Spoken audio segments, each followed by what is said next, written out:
ஏமா என்ன மாசமா இருந்துட்டு மேலுக்கு கீழுக்கும் குதிச்சுக்கிட்டு இருக்கேன் அந்த போனை பார்த்து. அத்தை வாங்கத்த அது ஒன்றும் இல்லைத்த. சும்மா ஃபோனை பார்த்துக்கிட்டு இருந்தேன். அட என்னன்னு சொல்லு, நான் உன்னையே ஏன் திட்ட போகிறேன், திட்டுவேனா நீ சொல்லு. அது ஒன்றும் இல்லைத்த, 3 மாதம் ஆயிடுச்சுல, அதான் பேபி என்ன பேபியாக இருக்கும். இந்த யூடியூப்லலாம் ஜெண்டர் ப்ரிடிக்ட் போடுறாங்களே அதெல்லாம் பார்த்து நானாக கெஸ் பண்ணிக்கிட்டு இருந்தேன்.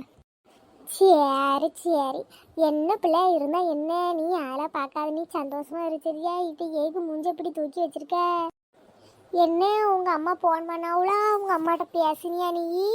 பேசினதே நேற்று சாயங்காலம் ஃபோன் பண்ணாவோ, பேசினேன். சரிம்மா படுத்து தூங்கு, நான் அப்புறம் வரேன். சரித்த.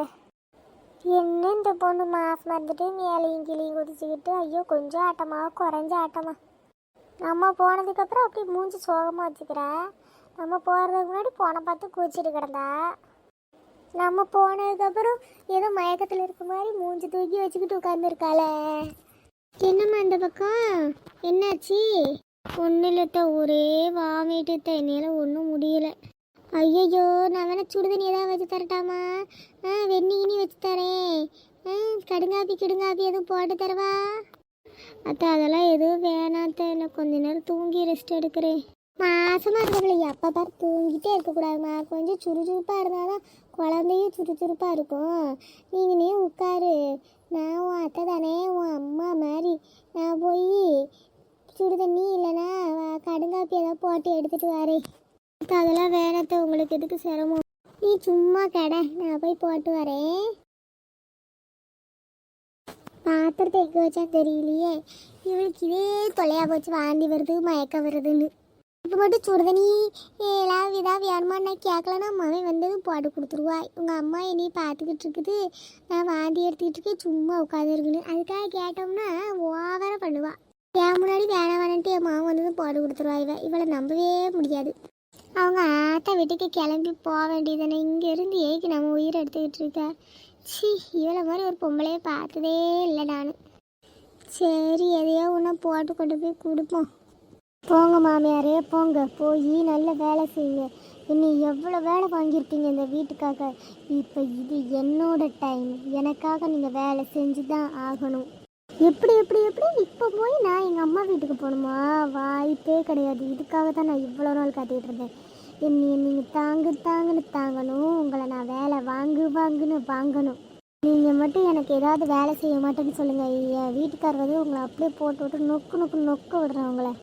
என்னம்மா ஏதோ பேசிக்கிட்டு இருந்த தனியா? அதெல்லாம் ஒன்றும் இல்லத்த, உங்களை பற்றியும் உங்கள் வீட்டை பற்றியும் பெருமையாக நினச்சி பெருமையாக பேசிக்கிட்டு இருந்தேன். எனக்காக நீங்கள் இவ்வளோ கஷ்டப்படுறீங்க, எவ்வளவு நல்ல மாமியார் அதை நினச்சி பேசிக்கிட்டு இருந்தேன். அப்படியா? நானும் பயப்பட்டு என்னடா திடீர்னு பிள்ளை தனியாக பேசுதே, நைட்டு வேற அவனு நீ வெளியே போயிட்டு வரீங்களா, என்னாச்சோ ஏதாச்சோ இது மந்திரிக்கணுமோன்னு நினச்சி. மந்திரிக்க வேண்டியது என்ன இல்லை, ஒன்று தான், அது நானே நல்ல மந்திரிக்கிறேன். என்னம்மா மறுபடியும் என்னமோ சொல்கிறேன்? அத்தை நான் ஒன்றும் சொல்லலத்த, நீங்கள் வாங்க கொண்டாங்க, அந்த கடுங்காப்பியை கொண்டாங்க. இந்தாம்மா இதை குடிச்சிட்டு போய் ரூமில் போய் ரெஸ்ட் எடு. கொண்டாங்கத்த ரொம்ப நன்றித்த. நான் அந்த கடுங்காப்பியை குடிச்சிட்டு கொஞ்சம் நேரம் ரெஸ்ட் எடுக்கிறேன். நீங்கள் மதியானம் ஏதாவது சாப்பிட்றதுக்கு செஞ்சுருங்கத்த, ஒரே மயக்கமாக இருக்குது. பெரிய ராணி இவ எனக்கு ஆர்டர் போட்டு வர்றவா, மயக்கமாக இருக்கிறவ இப்படி பல்ல கட்டிட்டு போகிறாளா? எனக்கு இன்னமும் என் மேலே சந்தேகமாகவே இருக்குது. இவ உண்மையாக மாசமாக தான் இருக்காளா? அது முதல் டவுட்டு. சரி அப்படியே மாசமாக இருக்கா, ஓகே அதை நான் ஒத்துக்கிறேன். ஆனால் அந்த மயக்கம் வாந்தியெல்லாம் நம்புற மாதிரியே இல்லையே. ஒருவேளை இது நம்ம பழி வாங்குற படலமாக இருக்குமோ? சிவகாமி இவங்க கிட்ட இருந்து எப்படி நீ தப்பிக்க போறேன்னே தெரியலையே. சாம ஒரு 4 நாள் உடம்பு சரியில்லை, நம்மளும் படுத்து பார்ப்போமா? உடம்பு சரியில்லைன்னா உடனே ஆஸ்பத்திரி தூக்கி போய் 4 ஊசியில் 40 ஊசி ஏற்றுவானுங்களே, அதை நினச்சி பயப்படவா? இல்லை இவளுக்கு வேலை செய்கிறத நினச்சி பயப்படவா? இந்த சிவகாமி வாழ்கிறதே ரொம்ப கஷ்டமாக போயிடுச்சு. இல்லைன்னா நம்ம மக வீட்டுக்கு 4 நாள் போவோமோ? ஐயோ வேணாம், அவள் வேலை சொல்லியே கொள்வா, அதுக்கு இவளே பரவாயில்ல. சாரி நண்பர்களே, கொஞ்ச நாள் வீடியோ போட முடியல, மன்னிச்சிடுங்க. நீங்கள் தொடர்ந்து எனக்கு ஆதரவு கொடுத்துக்கிட்டு இருக்கீங்க, இன்னும் ஆதரவு கொடுங்க. இன்னும் இந்த வீடியோவில் என்னென்ன ஆட் பண்ணணும்னு சொல்லுங்கள், நம்ம ஆட் பண்ணிக்கலாம்.